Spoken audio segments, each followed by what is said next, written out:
భద్రాచలం రాములోరి దర్శనానికి పోతే రాములోరి దర్శనం అన్న దొరుకుతది గాని లడ్డు ప్రసాదాలు అయితే అంత అల్కవ దొరకవుల్లా.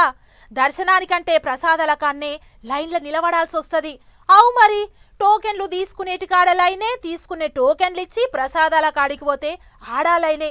మరిగా భక్తుల తిప్పలు చూసి రామయ్యకే అయ్యో అనిపించినట్టుంది కావచ్చు.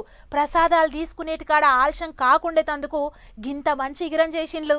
భద్రాద్రి రాములోరి భక్తులకు క్యూ లైన్లు కట్టేటి తిప్పల తప్పిందుల్లో దర్శనం టికెట్లు, లడ్డు ప్రసాదం టికెట్లు, అర్చన టికెట్లు ఇట్లా దేనికి టికెట్ కావాలన్నా పొద్దంతా లైన్లలో నిలబడేటి తిప్పలు ఉండదాట. ఇక ఇప్పటి సంది టికెట్లు తీసుకునేందుకు మిషన్లు పెట్టేరు. ఫోన్లు తీసుడు, స్కాన్ చేసుడు, టికెట్లు కొనుడు. ఎన్ని కావాలంటే అన్ని లడ్డూలు తీసుకోవచ్చు అన్నట్టే. ఇక ఇప్పటి సంది గంటల కమానం లైన్లలో నిలబడేటి తిప్పలుండదు, కాళ్ళు గుంజుతున్నాయని కూలబడేటి పని ఉండదు.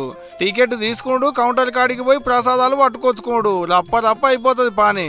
అంతేకాదు రాములోరి గుడికి ఏమన్నా ఈరాళాలు ఇవ్వాలన్నా ఈ మిషన్లున్న క్యూఆర్ కోడ్ స్కాన్ చేసి పైసలు కొడితే చాలు సీదా రాములోరి ఖజానాకి వెళ్ళిపోతాయి.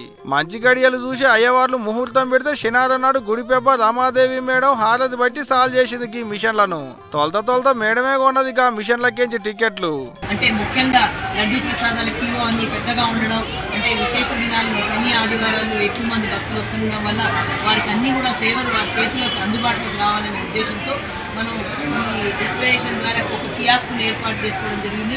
అంటే ఇప్పటి సంది భద్రాద్రి రాములోరి దర్శనానికి పోయేటి భక్తులకు టికెట్ల కొరకు తిప్పలు, లడ్డు ప్రసాదాల కొరకు లైన్లు కట్టేటి తిప్పలు లేనట్టే.